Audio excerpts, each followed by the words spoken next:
फर्क पता है क्या है? शेख साहब का एक स्टेटमेंट है और बड़ा जूम आना है वो, मतलब बहुत जबरदस्त किस्म का स्टेटमेंट। उन्होंने बोला कि क्या वो कंट्रीज जो इसको रेगुलराइज कर चुके हैं, क्या वो इसमें टैक्स कबूल कर रहे हैं? सही। क्या वो टैक्स कलेक्शन कर रहे हैं? सही। अगर वो टैक्स कलेक्शन कर रहे हैं तो हम समझ लेंगे कि हाँ वो इसको एज अ करेंसी एक्सेप्ट कर रहे हैं। सही है। इतनी बड़ी आलमी मंडी है ये क्रिप्टो करेंसी, और कहते हैं कि भाई मिलियंस ऑफ डॉलर इसमें लगे हुए हैं, लेकिन शेख साहब कह रहे हैं कि ये माल नहीं है। हमारी माल की तारीफ पे जब तक सादिक नहीं आएगा हम इसको माल नहीं समझेंगे। तो क्यों माल नहीं है भाई? इसमें तो इतने करोड़ों अरबों रुपए लगे हुए हैं। तो बज़ाहिर ऐसा लगता है कि इन कॉम्प्लेक्स इकोनॉमीज को चलाने के लिए पेपर करेंसी एक नागुज़ीर चीज है। अच्छा। जी हाँ, और इसको मैं बताते खुद आपको ये स्टेटमेंट दे रहा हूं यहाँ पे कि ये कहना कि फ्यूचर में क्रिप्टो करेंसी पेपर करेंसी की जगह ले लेगी, ये मेरे नजदीक फिलहाल एक इंतहाई मतलब अहमकाना बात है। 2019 में पहली दफा गालिबन एलॉन मस्क ने क्रिप्टो के शेयर्स खरीदे और वो एकदम $13,000 से $40,000 पे पहुंच गए, तो लोगों को पता चले तो बहुत फायदेमंद चीज है। ऐसा नहीं होगा कि किसी दिन जब ये लोग अपने हाथ खींच लेंगे क्रिप्टो धड़ाम से नीचे आ गिरेगी। अच्छा देखिए, अगर जो आप ये तारीफ कर रहे हैं ना कि मा यमीलु इलैहि तबा, जिसकी तरफ तबीयत माइल हो और उसको जखीरा किया जा सकता हो, तो दोनों चीजें क्रिप्टो में है। मैं उसी तरफ आ रहा था उस वो तो फ्यूचर तो चांद पे भी जमीनें बिक रही थी ना। बिल्कुल ऐसे चले, चांद की जमीन का तो समझ में आता है कि वो फिजिकली मौजूद है, मेटा वर्ल्ड तो है ही नहीं। वो तो है ही नहीं ना। सही है। लोगों ने वहां चीजें खरीदी हैं, अब और खरीदने वाले बेचने वाले उसको माल मान रहे हैं। सही है। एग्जिस्ट करना कोई मसला ही नहीं है ना लोगों के लिए कि एग्जिस्ट करती है नहीं करती। सही। लेकिन क्या हम सिर्फ इस बेस पर कि लोग माल मान रहे हैं, सही है, क्या हम उसको माल मान लेंगे? लेकिन आपने फतवे में पढ़ा होगा कि हजरत ने फरमाया है कि क्रिप्टो करेंसी और इसको बैक करने वाली यूएसडीटी दोनों ही हराम है, दोनों के अंदर बेव शरा नाजायज है। तो जो लोग ये कहते हैं कि आपने कहा कि डिसेंट्रलाइज जो होती है वो अप एंड डाउन बहुत ज्यादा होती है, तो अगर उसको यूएसडीटी से कंपेयर कर दिया जाए और वो यूएसडी के मुसावी हो जाए इस तरह करेंसी, फिर तो उसके अंदर वो इश्काल नहीं होगा जो आप बता रहे हैं। लोगों ने जो बैठ के ही सोचा ना, उन्होंने कहा यार शायद ये वजह है कि इस्लाम में इंटरेस्ट हराम है, इस वजह से हम इतने बड़े बड़े ब्रांड्स नहीं बना पा रहे। सही। उन्होंने इसका हल क्या निकाला? उन्होंने हल ये निकाला कि भाई इस्लाम में कमर्शियल इंटरेस्ट ही हलाल कर दिया। वो ये कहते हैं कि भाई लोगों का एतमाद भी तो है, अगर अथॉरिटी ले रही है गवर्नमेंट, तो एक तरफ यहाँ पर क्रिप्टो के पीछे लाखों करोड़ लोगों का एतमाद है, लोगों ने बिलियंस ऑफ डॉलर इसमें लगाए हुए हैं। तो हमारा जो हम लोग जो आपने फियाट करेंसी बताई उसकी बेस ये है कि पीछे गवर्नमेंट मौजूद है। यानी इसका मतलब ये है कि कल कला को मुझे भी जोश चढ़ा, मैंने भी एक कॉइन बना लिया और कह दिया भाई इसमें बेवशरा कर लो, और अगर लोगों का एतमाद उसके ऊपर हो गया तो करेंसी बन गई। ये बात सच है कि जितनी मार्केट हाईली वॉलेटाइल होती है ना, ऊपर नीचे होने वाली, वहां गैम्बलिंग भी बहुत ज्यादा होती है और उन गैम्बलिंग में फायदा उन्हीं लोगों का होता है जो गैम्बलर्स होते हैं। बिस्मिल्लाहिर्रहमानिर्रहीम। मैम स्टूडियो में एक दफ़ा आपको फिर से खुशामदीद। दारुल कराची से एक फतवा जारी हुआ क्रिप्टो करेंसी से मुताल्लिक, और गोया कि उसने पूरे पाकिस्तान में नहीं शायद पूरी दुनिया में आग लगा दी। क्रिप्टो करेंसी का इस्तेमाल करना और ख़रीदो फरोख्त उससे हराम है। हालांकि ये कोई नया मौक़िफ़ नहीं था, बहुत पुराना मौक़िफ़ है दारुल कराची का, लेकिन चूंकि पहले क्रिप्टो के लीगलाइज करने के लिए इतने इक़दामात नहीं हुए थे जो इस दौर में हो रहे हैं, इसलिए ये फतवा बहुत से लोगों के लिए बड़ी दिलशिकनी का और बहुत से लोगों के लिए बड़ी परेशानी का बाइस बना। आप जानते हैं कि पाकिस्तान में भी पीसीसी के नाम से एक इदारा कायम किया गया, पाकिस्तान क्रिप्टो काउंसिल, जो मार्च 2025 में कायम किया गया, और फिर उसी के तहत दिसंबर 2025 में पीवारा एक और इदारा पाकिस्तान ने कायम करा, जिसके अंदर Pakistan virtual assets regulator authority कायम की गई, जिसके चेयरमैन बिलाल बिन साकिब हैं। हम आज अपने पॉडकास्ट के अंदर खुशामदीद कहते हैं शेख मुफ्ती काजी मोहम्मद हारिस साहब को। माशाल्लाह पीएचडी स्कॉलर हैं और ये बहुत ज़बरदस्त हैं इस्लामिक फ़ाइनेंस के अंदर, ख़ास तौर पे कराची यूनिवर्सिटी और इक़रा यूनिवर्सिटी के अंदर लेक्चरार हैं। इकनॉमिक्स के अंदर बड़ी महारत रखते हैं। हम अपने स्टूडियो के अंदर काजी साहब को खुशामदीद कहते हैं। अस्सलाम वालेकुम रहमतुल्लाह। वालेकुम अस्सलाम वरहमतुल्लाहि वबरकातुहू। काजी साहब, सबसे पहले मैं चाहूँगा आप सामीन किराम को अपना तारुफ थोड़ा सा कराएं कि आप माशाल्लाह फाइनेंस में क्या खिदमत सर अंजाम दे रहे हैं। बिस्मिल्लाहिर्रहमानिर्रहीम। सबसे पहले तो आपका शुक्रिया कि आपने मदऊ किया। और जहाँ तक तारुफ की बात है, वो इसलिए मैं ज़रूरी समझता हूँ ताकि लोगों को पता चल जाए कि दरअसल इस पर बात करने के लिए क्या अथॉरिटी होनी ज़रूरी है। वो तो आपको मालूम ही है कि मैं दारुल उलूम कराची से मेरी फरागत है सन 2010 की। फिर उसके बाद तखस्सुस मैंने किया था, फिर MBA फाइनेंस किया, फिर एमफिल फाइनेंस किया, अभी रिसेंटली PhD चल रही है फाइनेंस में। और इस वक्त अल्हम्दुलिल्लाह कराची यूनिवर्सिटी में ही पढ़ा रहा हूँ, डिपार्टमेंट ऑफ इकनॉमिक्स में, इकरा यूनिवर्सिटी में पढ़ा रहा हूँ, फाइनेंस पढ़ा रहा हूँ। उसके अलावा भी अल्हम्दुलिल्लाह पिछले चंद माह में मैंने जो है वो इंटरनेशनल रिसर्च पब्लिकेशंस मैंने और इस्लामिक फाइनेंस से रिलेटेड ही मैंने पब्लिकेशंस की, जिसकी वजह से गूगल स्कॉलर पे भी अल्हम्दुलिल्लाह मेरा नाम है। माशाल्लाह। तो बस यही सारी चीज़ें चल रही हैं, रिसर्च वगैरह। माशाल्लाह सामीन किराम, यानी एक दीनी तालीम के हामिल भी हैं, एक बाकायदा दरस निज़ामी के फाजिल, आलिम, मुफ्ती, ग्रेजुएट, और उसके बाद फिर MBA इन फाइनेंस और बड़ी बड़ी यूनिवर्सिटीज़ के अंदर इस वक्त लेक्चरार हैं। तो इनसे हम जानना चाहेंगे कि क्रिप्टो करेंसी असल में है क्या चीज़, बिटकॉइन क्या चीज़ है, किस तरह वर्क करती है, इस्लामिक बैंकिंग के अंदर क्या किस तरह काम होता है, और आया वाक़तन वो इस्लामिक है भी या नहीं। तफसील से इंशाल्लाह हमें शेख काजी हारिस साहब बताएंगे। काजी साहब, मेरा सबसे पहला सवाल ये है कि क्रिप्टो करेंसी है क्या चीज़, बिटकॉइन क्या चीज़ है? आसान अल्फाज में आप ज़रा हमारे देखने वालों को समझाएं कि ये कहते किसे हैं। देखें, इसके लिए ना करेंसी, क्रिप्टो करेंसी के लिए समझने के लिए हमें पहले लफ्ज़ करेंसी को देखना पड़ेगा कि करेंसी दरअसल है क्या। अगर हम थोड़ा दूर जाएं, मतलब आज से कोई 1000-1200 साल पुराना जाएं, तो हमें ये पता चलेगा कि पहले ना करेंसी सिर्फ कुदरती करेंसी भी हुआ करती थी, जिनको इकोनॉमिक्स में कमोडिटी करेंसी कहा जाता है। सही। यानी वो करेंसीज जिनकी इंट्रिंसिक वैल्यू यानी नेचुरल कुदरती तरफ से कोई वैल्यू, उनके अंदर कोई मनफात होती थी। सोना चांदी। सोना चांदी, सही है। अब उसमें क्या होता था कि वो सोना और चांदी, दिनार हुआ करते थे, दराहिम हुआ करते थे, लोग उनको बतौर मीडियम ऑफ एक्सचेंज, लोग एक्सचेंज क्या करते थे, चीज कोई खरीदनी हो, चीज कोई बेचनी हो, उसके अगेंस्ट ले लिया करते थे। सही है। अच्छा, ये चीज तो बड़ी सिंपल चली आ रही थी कि भाई लोग सोना ले रहे हैं या चांदी ले रहे हैं, तो इसमें ऐसा कोई प्रॉब्लम थी नहीं। प्रॉब्लम कहाँ से स्टार्ट हुई? प्रॉब्लम स्टार्ट वहां हुई जहां से 50 या 60 साल अराउंड इस तरह पहले एक करेंसी वजूद में आई जो फियाट करेंसी थी। सही। और वो फियाट करेंसी क्या थी? फियाट करेंसी वो करेंसी थी जिसके बैक पे कुछ भी नहीं था। अच्छा जी। उसकी वजह ये बनी कि जब लोगों ने देखा कि भाई बहुत ज्यादा दिरहम दिनार में तबादला करने के बाद लोगों ने असल में ये दिरहम दनानीर ये सारे के सारे एक मखसूस अथॉरिटी के पास रखवा के उसकी रसीदों पे जो है ना लोगों ने लेन देन शुरू कर दिया। बैंकिंग सिस्टम बिल्कुल ऐसा ही। ये पहला आपकी करेंसी नोट की समझने एक तरीके से फर्स्ट फॉर्म थी। सही। अब जब लोगों ने देखा कि भाई लोग उसी करेंसी जो पेपर करेंसी है या जो पेपर पे लिखी हुई है सारी, इसी पर ही लोग लेन देन कर रहे हैं और सोने की तरफ लोगों का रुझान ही कम हो गया, लेने वाला सोना लेने वापस ही नहीं आ रहा है, सोना इररेलेवेंट हो गया है, आबादी बढ़ गई है, सोना कम पड़ गया है, तो फिर अथॉरिटीज ने डिसाइड किया कि भाई सोने पे क्यों करेंसी छापी जाए। सही है। तो आहिस्ता आहिस्ता ममालिक उसके से बैक होते चले गए, पीछे हटते चले गए। करेंसी का दारोमदार सोने पर से खत्म हो गया। ये पूरी दुनिया में ही खत्म हो गया। मतलब एक वक्त था कि यूएस एक अरसे तक रहा, उसकी करेंसी के बैक पे गोल्ड था, लेकिन अब यूएस की करेंसी के बैक पर भी गोल्ड नहीं है। ये सिर्फ फेथ पर चल रही है। सही है। वो एक लंबी स्टोरी है कि फेथ क्या होती है। सही। अच्छा, अब इस करेंसी के जो कागज का टुकड़ा है, ये इसके बैक पे तो कुछ भी नहीं है। सही। तो इस करेंसी को इकोनॉमिक्स के टर्म में कहा जाता है फिएट करेंसी। सही है। अब फिएट करेंसी की फिर दो अकसाम है, एक है सेंट्रलाइज्ड और एक है डिसेंट्रलाइज्ड। सही है। सेंट्रलाइज्ड करेंसी वो होती है कि इस पेपर करेंसी को जिसमें बाहिर कोई मनफात नहीं है। सही। यानी अगर ये 5000 का नोट मैं लेके जाऊं बाहर सोचते हुए कि मैं बर्गर भी खा लूंगा, बिरयानी भी खा लूंगा, कोल्ड ड्रिंक भी पी लूंगा, लेकिन सपोज कर लेते हैं कि मुझे कॉल आती है कि भाई स्टेट बैंक ने 5000 का नोट बंद कर दिया फौरन इसी वक्त। सही। ऐसा होता नहीं है, लेकिन एग्जाम्पल के तौर पे नहीं, बहुत से हमारे यहाँ नोटबंदी जैसे इंडिया में हुई थी, यहाँ पर भी कभी कभी नोट ऐसा होते हैं खत्म कर दिए जाते हैं, जैसे लेकिन उसके लिए टाइम दिया जाता है। सही है। कम से कम साल 6 माह इस तरह दिया जाता है। तो अगर फॉर एग्जाम्पल मुझे इसी वक्त खत्म कर दिया जाए, या फॉर एग्जाम्पल कोई पुराना नोट निकल आए मेरी दराज में से, सही है, तो मुझे कोई मनफात नहीं दे सकता, मैं उसको खा नहीं सकता, मैं उसको पी नहीं सकता, कोई फायदा नहीं देगा मुझे। सही। तो इस करेंसी को, जिस करेंसी के पीछे कोई अथॉरिटी हो, ये करेंसी फिएट करेंसी है। सही है। इस करेंसी के पीछे अथॉरिटी है, यानी हुकूमत पाकिस्तान है जो इसको करेंसी बना रही है। सही है। इस कागज में कुछ भी नहीं है। सही है। इस कागज में जो वैल्यू स्टोर हुई है वो सबसे इंपॉर्टेंट चीज है। सही। और उस वैल्यू को स्टोर करने के लिए जो अथॉरिटी है जिसके स्टैंप मौजूद है वो हुकूमत पाकिस्तान है। सही है। ऐसी करेंसी को कहा जाता है सेंट्रलाइज करेंसी। सही है। और एक डिसेंट्रलाइज करेंसी क्या होता है कि वो करेंसी होती है कि जिसकी सप्लाई यानी कम या ज्यादा करने के पीछे कोई अथॉरिटी ना हो, उसके हाथ में ना हो। यानी एक से एग्जाम्पल मैं आसानी से क्या देता हूं कि जैसे फॉर एग्जाम्पल मैंने कागज पे लिख दिया कि ये 1000 का नोट है। सही। मैंने लिख दिया और हम 12, 15, 20, 50 लोगों ने मिलकर उसको करेंसी मान लिया। सही है। हम उसमें एक्सचेंज भी कर रहे हैं आपस में चीजें। सही है। लेकिन क्या इस करेंसी को जारी करने वाली के पीछे कोई अथॉरिटी है या नहीं है?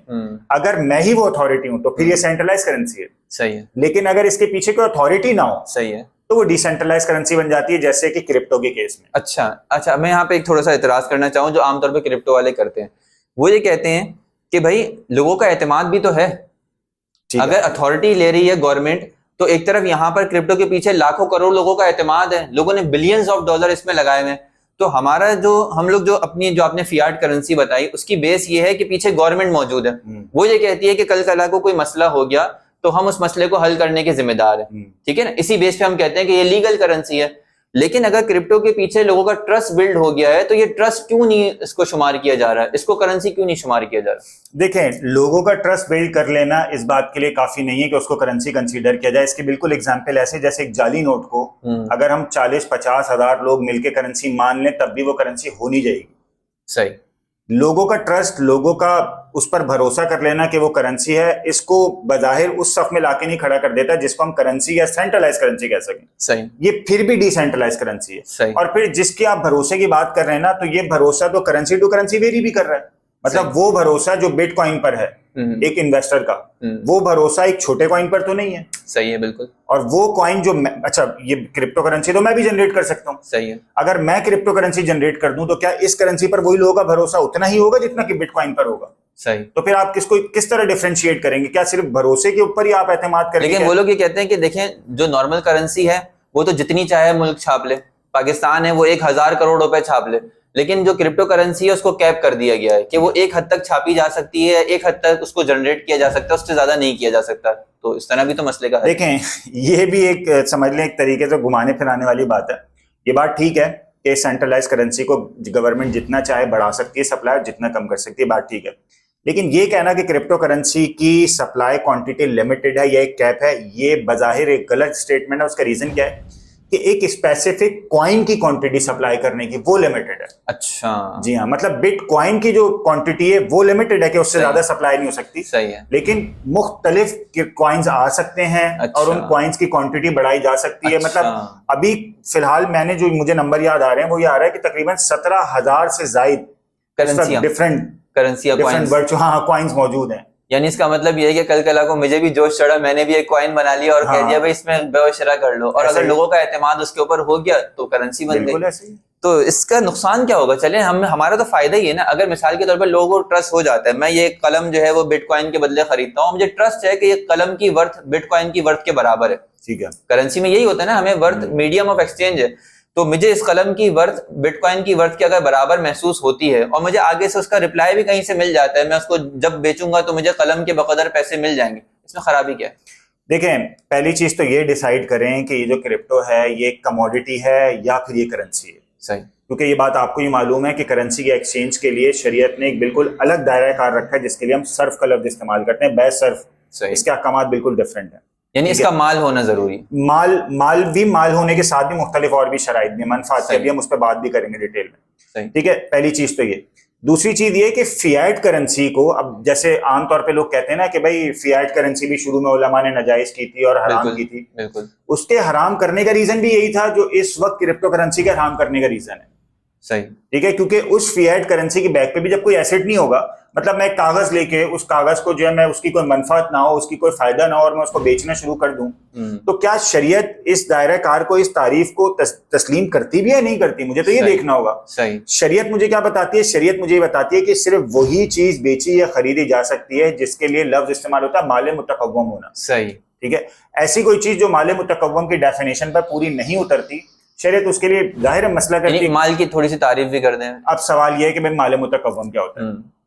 देखें, माल के लिए तो आमतौर पे लफ्ज इस्तेमाल होता है कि भाई जिसकी तबीयत, माल मुतकव्वम की हम पूरी कर लेते हैं कि जिसकी तरफ इंसानों की तबीयत का मैलान, मा यमीलु इलैहि तबा। बिल्कुल, मा यमीलु इलैहि तबा। और एक शायद मेरे ख्याल में इसमें शर्त और भी है कि इसको जखीरा भी किया जा सकता है। बिल्कुल, कि वक्त जरूरत की, मतलब ऐसे कि फॉर एग्जांपल मुझे उसको बाद में अगर इस्तेमाल करना है तो मैं उसको जखीरा करके बाद में भी इस्तेमाल, ये माल कहलाता है। बिल्कुल ऐसे। लेकिन उसके लिए फिर बाद में जो अच्छा देखिए, अगर जो आप ये तारीफ कर रहे हैं ना कि मा यमीलु इलैहि तबा, जिसकी तरफ तबीयत माइल हो और उसको जखीरा किया जा सकता हो, तो दोनों चीजें क्रिप्टो में है। मैं उसी तरफ आ रहा था। उसमें जो असल शर्त है ना, एक और चीज बड़ी इंपॉर्टेंट है, वो ये है कि उसमें अपने अंदर, उस जिन्स के अंदर कोई मनफात भी हो। अच्छा।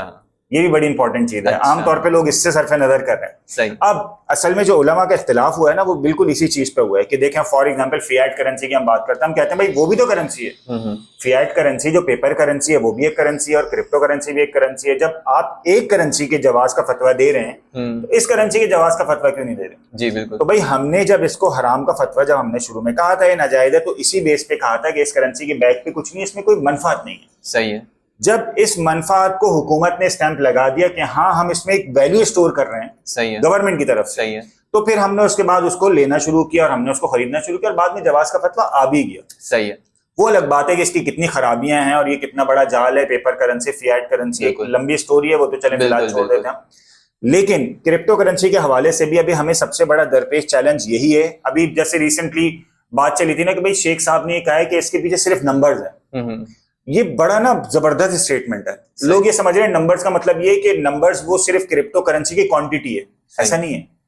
क्रिप्टो करेंसी जिस चीज पर बेस करती है ना, ब्लॉकचेन, ब्लॉकचेन एक्चुअली कंप्यूटर में जिस लैंग्वेज में स्टोर होती है ना, वो लैंग्वेज बाइनरी लैंग्वेज है। सही है। 01101 इस तरह बाइनरी लैंग्वेजेस में होता है।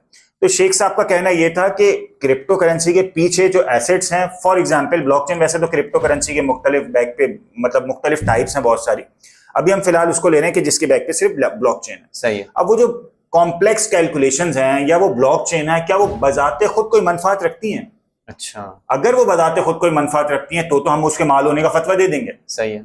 अब जैसे लोग बोलते हैं कि भाई डिजिटल एसेट्स अगर नाजायज हैं तो भाई सॉफ्टवेयर बेचना क्यों जायज है? बिल्कुल, ये इश्काल करते हैं। ठीक है, आप जो है वो डोमेन खरीद रहे हैं किसी वेबसाइट की, वो क्यों जायज है? या वेबसाइट खरीद रहे हैं वो क्यों जायज है? माइक्रोसॉफ्ट ऑफिस है, बहुत सारे मल्टीपल एप्लीकेशंस हैं, आप खरीद रहे हैं। बिल्कुल। तो उसमें फर्क, और इसमें इन दोनों डिजिटल एसेट्स में फर्क ये समझ लीजिए क्लियरली कि वो डिजिटल एसेट, मैंने कोई सॉफ्टवेयर ले लिया ना, अकाउंटिंग सॉफ्टवेयर ले लिया, फॉर एग्जांपल मैं एसपीएसएस पे काम कर रहा हूँ। सही है। एसपीएसएस एक ऐसा सॉफ्टवेयर है जिसमें मैं डाटा एनालाइज करूंगा, उसके अंदर मनफात मौजूद है। सही है। वो मुझे डाटा एनालाइज करके दे रहा है। सही है। क्या ये ब्लॉकचेन, इसके पीछे जो भी बाइनरी कोड्स हैं, क्या ये मुझे कोई मनफात दे रहे हैं या नहीं दे रहे? कुछ भी नहीं। अगर मुझे मनफात नहीं दे रहे तो मैं इसकी माल की तारीफ में जाहिर मुतज़ब्ज़ब होऊंगा, और जो कि उलमा जाहिर हो रहे हैं और होने भी चाहिए उसको। बिल्कुल।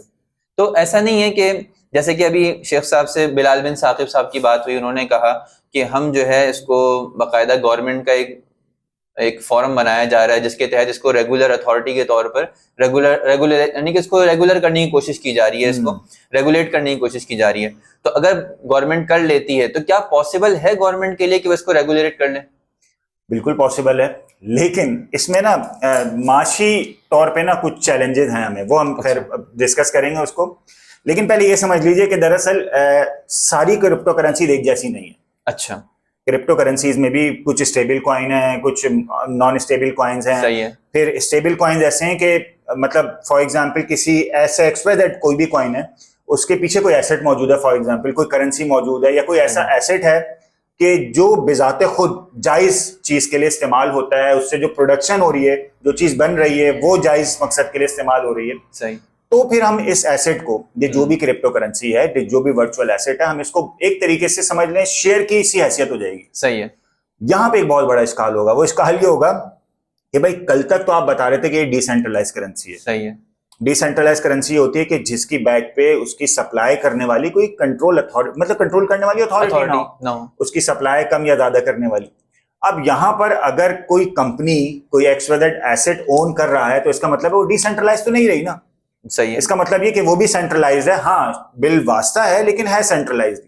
लेकिन ये बात समझ लीजिए कि अगर किसी वर्चुअल एसेट, किसी भी एक्सवाइजेड करेंसी के पीछे अगर कोई मशीनरी है, कोई बिल्डिंग है, कोई एक्सवाइजेड और करेंसी है जो बिदाते खुद जायज है, तो फिर इस पर उलमा फिलहाल हराम का फतवा नहीं दे रहे। सही है। क्योंकि इसकी बिल्कुल वही हैसियत हो जाएगी जो किसी कंपनी के शेयर की होती है। सही है। क्योंकि वो शेयर बताते खुद कुछ नहीं होता। सही। अगर आपके पास अगर वो फिजिकल फॉर्म में हो या इवन वो अपना सॉफ्ट कॉपी में भी हो, तो बताते खुद कुछ नहीं होगा, लेकिन उस शेयर की बैक पे जो एसेट्स हैं, वो एसेट्स की खरीदो फरोख्त असल में हो रही है। लेकिन आपने फतवे में पढ़ा होगा कि हजरत ने फरमाया है कि क्रिप्टो करेंसी और इसको बैक करने वाली यूएसडीटी दोनों ही हराम है, दोनों के अंदर बेव शरा नाजायज है। तो जो लोग ये कहते हैं कि आपने कहा कि डिसेंट्रलाइज जो होती है वो अप एंड डाउन बहुत ज्यादा होती है, तो अगर उसको यूएसडीटी से कंपेयर कर दिया जाए और वो यूएसडी के मुसावी हो जाए इस तरह करेंसी, फिर तो उसके अंदर वो इश्काल नहीं होगा जो आप बता रहे हैं? देखें, असल में बात वो ये कि अगर आप फॉर एग्जांपल मैं कह रहा हूँ कि XYZ कॉइन है, उसकी बैक पे USD फॉर एग्जांपल मौजूद है, बिल वास्ता USDT के बिल वास्ता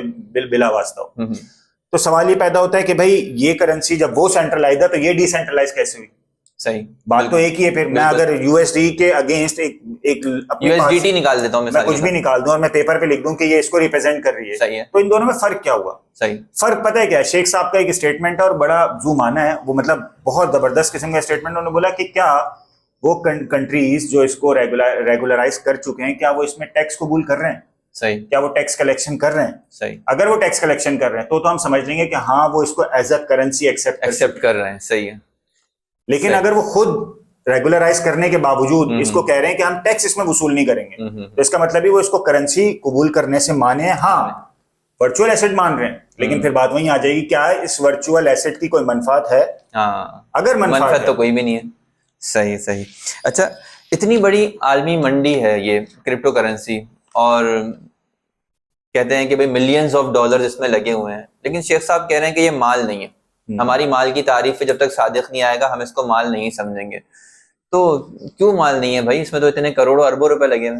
देखें, बात वहीं आगे जो अभी हमने डिस्कस किया ना कि माले मुतकव्वम की डेफिनेशन पर जब तक कोई भी चीज सादिक नहीं आएगी हम उसको एक्सेप्ट नहीं करेंगे। ये बिल्कुल ऐसे ही है जैसे आपने अभी तो फिलहाल हम क्रिप्टो की बात करें, मैं आपको एक और एग्जांपल देता हूँ।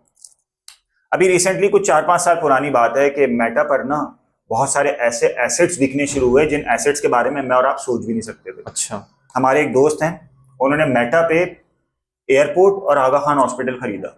अच्छा। जी हाँ। और उन्होंने क्या सोच के खरीदा था? वो रिसेंटली कुछ चीजें चली थी ना कि जिनमें आप वो एक चश्मा खास किस्म का वो आप पहनेंगे तो आप एक जो है VR ग्लासेस नहीं, वो एक अलग ही वो इनकी अपनी मार्क ज़करबर्ग का एक और वो पोर्टफोलियो है, मुझे नाम इस वक्त याद नहीं आ रहा।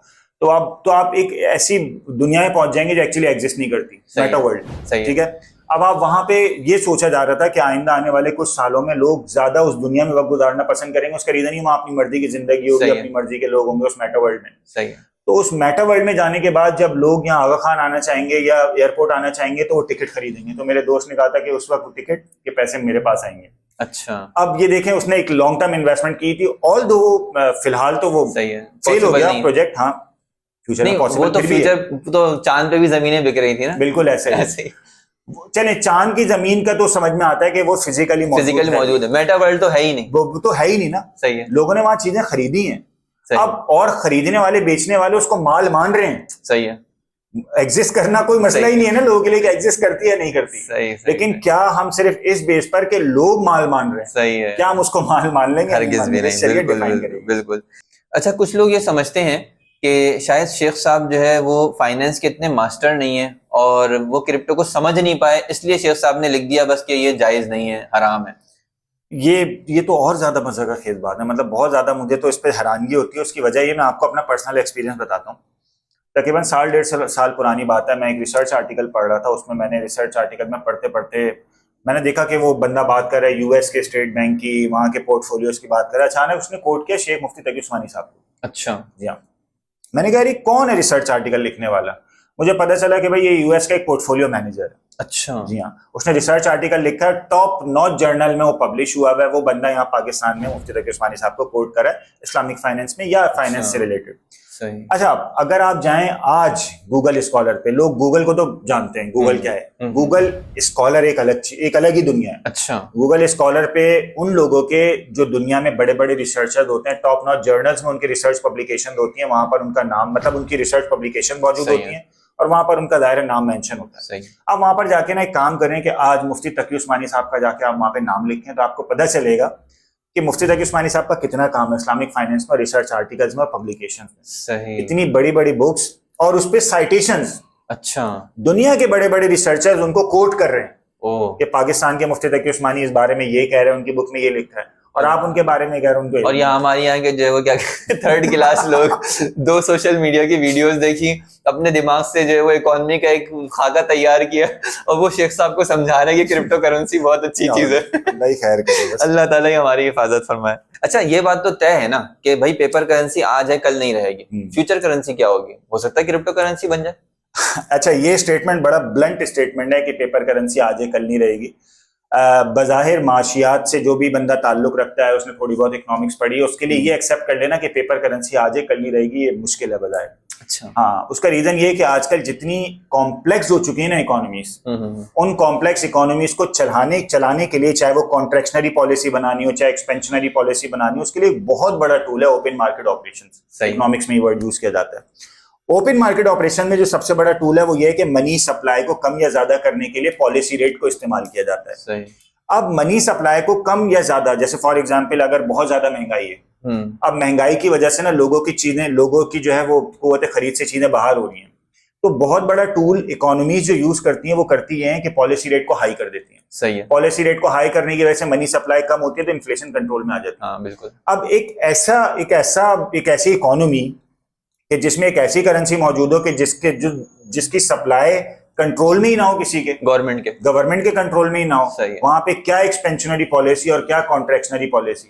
तो बज़ाहिर ऐसा लगता है कि इन कॉम्प्लेक्स इकोनॉमीज को चलाने के लिए पेपर करेंसी एक नागुज़ीर चीज है। अच्छा। जी हाँ, और इसको मैं बताते खुद आपको ये स्टेटमेंट दे रहा हूं यहाँ पे कि ये कहना कि फ्यूचर में क्रिप्टो करेंसी पेपर करेंसी की जगह ले लेगी, ये मेरे नजदीक फिलहाल एक इंतहाई मतलब अहमकाना बात है, मजे का खेज है। और बिल्कुल ऐसा नहीं हो सकता। और इसका रीजन क्या है, मैंने आपको बता दिया कि ये इकोनॉमीज इस तरह नहीं चलती कि डिसेंट्रलाइज करेंसी से चलती।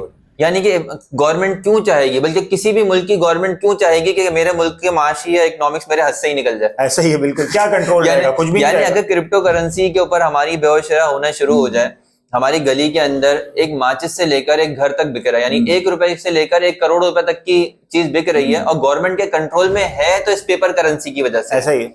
इसके बिल्कुल ऐसे एग्जांपल समझे, जैसे फॉर एग्जांपल भाई आपने एक करेंसी बना ली, क्रिप्टो करेंसी, आप उसको चला रहे हैं, गवर्नमेंट उसको तो अलाउ कर रही है। मैंने एक पेपर नकली छाप के 1000 का नोट, 5000 का नोट नकली छाप के उसको चलाना शुरू कर दिया, मैं जेल में हूँ। सही है। मैं क्यों जेल में हूँ भाई? मुझे भी फिर अलाउ करें। जब एक बंदे ने अपनी करेंसी छाप दी तो मैं भी फिर अपनी करेंसी चलाना शुरू कर सकता हूँ। यानी ये तो वो बाब खुल जाएगा, वो दरवाजा खुल जाएगा। अच्छा, क्या हमारी इतनी जरूरत भी है? यानी जितना इस वक्त रोना रोया जा रहा है कि क्रिप्टो करेंसी को हराम कर दिया, ऐसा लग रहा है कि जैसे सांस बंद कर दिया, जितना तहलका मचाया हुआ है, तो क्या हमारी इकोनॉमी के अंदर कितने % लोग हैं जो क्रिप्टो को इस्तेमाल करते हैं? अच्छा, पाकिस्तान में ये बात सच है कि पाकिस्तानियों ने क्रिप्टो करेंसीज में बिलियंस ऑफ डॉलर्स की इन्वेस्टमेंट की हुई है। अच्छा, बिलियंस ऑफ डॉलर्स। हम एक डेढ़ डॉलर के लिए IMF के आगे कदमों में जो झुक जाते हैं, घुटने टेक देते हैं। ये बात ठीक है कि पाकिस्तानी ने बिलियंस ऑफ डॉलर्स की इन्वेस्टमेंट की हुई, लेकिन ये कहना कि ये हमारी जरूरत है या फ्यूचर में हमारी जरूरत बन सकती है या हम क्यों इसको जवाज की तरफ लेके जाएं।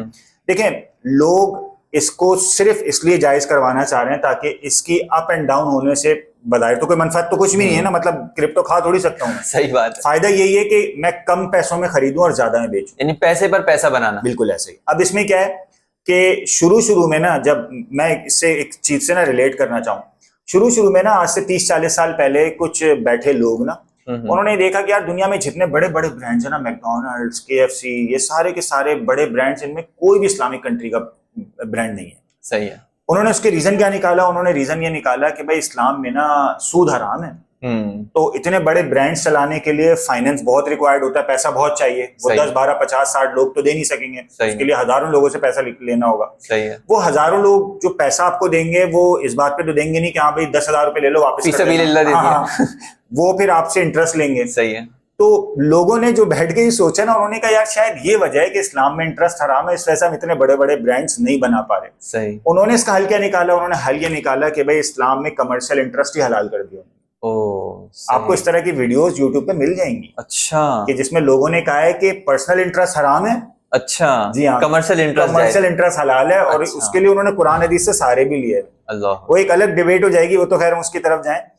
इसी वजह से लोग यहाँ क्रिप्टो करेंसीज की तरफ आए। क्रिप्टो करेंसी से सिर्फ एक मकसद है, फिलहाल सिर्फ एक ही मकसद है, और वो मकसद क्या है कि कम पैसों में खरीद के ज्यादा पैसों में बेचना। यानी असल में शरीयत कहती है अहल्लल्लाहुल बैअ व हर्रम रिबा, कि बै हलाल है, खरीदो फरोख्त, और रिबा हराम है। रिबा क्यों हराम है?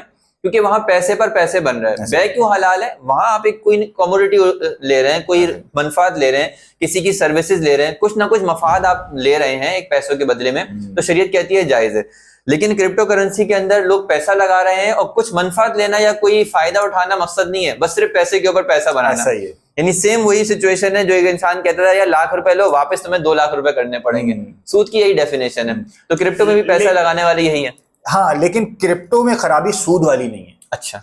क्योंकि सूद में मसला ये होता है कि सूद में आपको ये कर्ज ट्रांजैक्शन होती है, उसमें आपको प्रॉफिट ही मिल रहा होता है। सही है। हाँ, क्रिप्टो में ये मसला है कि आपको लॉस होने के भी चांसेस हैं। सही है, तो कि आपको गिर गए पैसे मिसाल के क्रिप्टो में खराबी ये नहीं है कि वो सूद है। सही। क्रिप्टो में खराबी वही है माले मुतखब वाली डर। क्या ये क्रिप्टो आलमी इस्तेमार का एक आला नहीं है कि जिसके जरिए से दुनिया को गुलाम बनाने की एक साजिश की जा रही है? क्योंकि पहले इतना रोना नहीं था, जब से माशाल्लाह एलॉन मस्क, बिल गेट्स और ये हमारे ट्रम्प के खानदान वाले लोगों ने इसके अंदर पैसा लगाया है तो पूरी दुनिया को इसके पीछे लगा दिया। तो क्या इसके जरिए से, अच्छा देखें 2019 में पहली दफा गालिबन एलॉन मस्क ने क्रिप्टो के शेयर्स खरीदे और वो एकदम $13,000 से $40,000 पे पहुंच गए। तो लोगों को पता चले तो बहुत फायदेमंद चीज है। ऐसा नहीं होगा कि किसी दिन जब ये लोग अपने हाथ खींच लेंगे क्रिप्टो धड़ाम से नीचे आ गिरेगी? देखें, ये बात सच है। आपने मादी में देखा भी होगा कि बहुत सारे इन्फ्लुएंसर्स ऐसे हैं कि जिनकी एक ट्वीट ने क्रिप्टो करेंसी को आसमान पे पहुंचाया। ऐसे ही है। और उन्हीं की एक ट्वीट ने क्रिप्टो करेंसी को आसमान से जमीन पे उतारा। जहां, लेकिन इस स्टेटमेंट से फिर भी मैं इख्तिलाफ करूंगा कि यह आलमी इस्तेमाल का एक आलाकार हो सकता है। उसका रीजन क्या है? पेपर करेंसी इससे ज्यादा बड़ा आलाकार है एक आलमी इस्तेमाल। अच्छा। हाँ, उसका रीजन क्या है? क्योंकि अगर आप मुझे याद है कि मैं एक इंटरनेशनल फोरम पे जो है वो बैठा हुआ, हम लोग बातचीत कर रहे थे। कोई मैंने खातून थी अमेरिकन, वो इकोनॉमिस्ट थी, उनसे मैंने सवाल किया। मैंने कहा कि आपने पूरी दुनिया को इसके पीछे लगाया हुआ है कि आप करेंसी इतनी छापें जितने आपके पास फॉरेन एक्सचेंज रिजर्व हैं। ज्यादा छापेंगे तो इन्फ्लेशन आएगा, या एक डिमांड सप्लाई का मैकेनिज्म है। सही। आपकी करेंसी के पीछे क्या है? सिर्फ आप फेथ पे छाप रहे हैं। बिल्कुल। उन्होंने जो जवाब दिया ना, वो देखें कितना बदमाशी वाला जवाब है। उन्होंने जवाब दिया कि भाई सोने को ये डिफाइन करने वाला कि सोना कितना महंगा है, उन्होंने कहा ये डिफाइन करेगा हमारा डॉलर। मतलब एक सोना एक क्वांटिटी पड़ी हुई है, उसके अगेंस्ट अगर ज्यादा डॉलर आ रहे हैं तो पता चल जाएगा कि सोना महंगा है। सही है। कम डॉलर आ रहे हैं तो पता चल जाएगा सोना सस्ता है। यानी उन्होंने मेयार चेंज किया है अपनी बदमाशी से। यानी सोना असल था, डॉलर उसके ताबे। उन्होंने उल्टा कर दिया कि नहीं, डॉलर असल है, सोना उसके ताबे। और मैं लाजवाब हो गया, मेरे पास इसका कोई जवाब नहीं था। बात सच है। ये अब मैं एक और एग्जांपल देता हूं। अभी रिसेंटली 2008 में अमेरिका में रिसेशन आया। अमेरिकन इकोनॉमी में $800 बिलियन इंजेक्ट किए गए। $800 बिलियन उस रिसेशन से बचने के लिए। पाकिस्तान की टोटल जीडीपी इस वक्त $420 बिलियन है। वो चाहें तो वो कुछ भी कर सकते हैं। हम फंसे हुए हैं, हम ट्रेड नहीं कर सकते लोकल करेंसीज में। नहीं, ये कह सकते हैं ना कि देखें पेपर करेंसी में तो गवर्नमेंट्स का फायदा है, लेकिन मेरे ख्याल में इस क्रिप्टो करेंसी में चंद बदमाशों का फायदा है। ये कहा जा सकता है कि देखें ना, अब ये गवर्नमेंट्स भी होती है ना, हम कहते हैं चलो यार गवर्नमेंट एक हजारों चीजें आपको वो भी तो करती है, यानी कि आपको अकोमोडेट भी तो करती है। अगर आपसे पैसे ले रही है, ज्यादा करेंसी छाप रही है, तो यार शहर का, मुल्क का निजाम भी तो संभाल रही है ना, कुछ ना कुछ आपको रिप्लाई में दे रही है। लेकिन जो ये जो क्रिप्टो करेंसी के अंदर जो है वो इसके अथॉरिटी रखने वाले हैं, या जिनकी एक ट्वीट से जो है क्रिप्टो आसमान पे जा रही है और एक ट्वीट से नीचे आ रही है, इसका मतलब प्रॉफिट तो सारा इनकी जेबों में जा रहा है। तो ये चंद खानदानों की एक वो नहीं बन जाएगी लॉन्डी हमारी करेंसी? देखें, ये बात किसी हद तक दुरुस्त भी है, इसमें एक कॉन्स्पिरेसी थ्योरी भी है, वो मैं अगर आपसे डिस्कस भी करना चाहूँ ना, कि देखें ये बात सच है कि जितनी मार्केट हाईली वॉलेटाइल होती है ना, ऊपर नीचे होने वाली है, वहां गैम्बलिंग भी बहुत ज्यादा होती है। और उन गैम्बलिंग में फायदा उन्हीं लोगों का होता है जो गैम्बलर्स होते हैं। हाँ। वो इन्फ्लुएंसर्स होंगे। जैसे एग्जाम्पल मैं एक कॉन्स्पिरेसी थ्योरी है, मैं एक एग्जाम्पल ले लेता हूँ। मिस्टर XYZ जो किसी कंट्री का प्रेसिडेंट है, सही है, उसने डिसाइड कर लिया कि मैं फलाने कंट्री पर अटैक करूंगा जिसके पास ऑयल रिजर्व है। सही है, ठीक है। ऑयल रिजर्व पे, या उस कंट्री पे अटैक करूंगा जिसके पास से ऑयल रिजर्व का रास्ता गुजर रहा है, जहां से लोग ऑयल सप्लाई करते हैं। उससे क्या होता है, इंटरनेशनल मार्केट में ऑयल प्राइसेस आसमान पे पहुंच जाते हैं। ठीक है। उसने 2-3 दिन धमाके किए, फिर उसने बोला चलो भाई मुआहिदा हो रहा है। दोबारा से ऑयल नीचे आया। 3 दिन बाद फिर उसने डिसीजन ले लिया, धमाके हो रहे हैं। अब ये शख्स जिसके एक डिसीजन से ऑयल मार्केट ऊपर नीचे हो रही है, चले एक बंदा ना भी हो, 10 बंदे 50 लोग होंगे, एस्टेब्लिशमेंट कह लें हम इसको, तो क्या वो इस बेस पर क्या गैम्बलिंग नहीं कर सकते? क्या वो एक ला तादाद मुनाफा नहीं जमा इकट्ठा कर सकते, जिसके पीछे थ्योरी है भी कॉन्स्पिरेसी के लोग करते होंगे? हाँ बिल्कुल। इसी तरह क्रिप्टो के हवाले से, यानी बड़ी बड़ी मशहूर कंपनियों के ऑनर से अगर राब्ता हो उनका, उनको कह दिया जाए कि भाई धमाका करने वाला है, जितनी उठानी उठा लो, तेल जितना जमा करना है, एक दिन पहले या 2 दिन पहले। ऐसा इस तरह के केस हुए हैं पिछले दिनों, जो है वो इस तरह की चीजें सामने आई हैं कि ट्रम्प के बेटे ने जो है वो जिस दिन ईरान पे अटैक होना था उससे 1 दिन पहले या 2 दिन पहले बड़ी मिकदार में LNG और ये सब चीजें जो है इंपोर्ट करवा ली। लेकिन बाद में उनके रेट आसमान पे गए, एकदम हमारा जो है क्या कहते हैं पेट्रोल का रेट भी आसमान पे गया। तो बहरहाल ये सिर्फ थ्योरी नहीं है, मेरे ख्याल में किसी हद तक ये जो है वो अपना वजूद भी रखती है।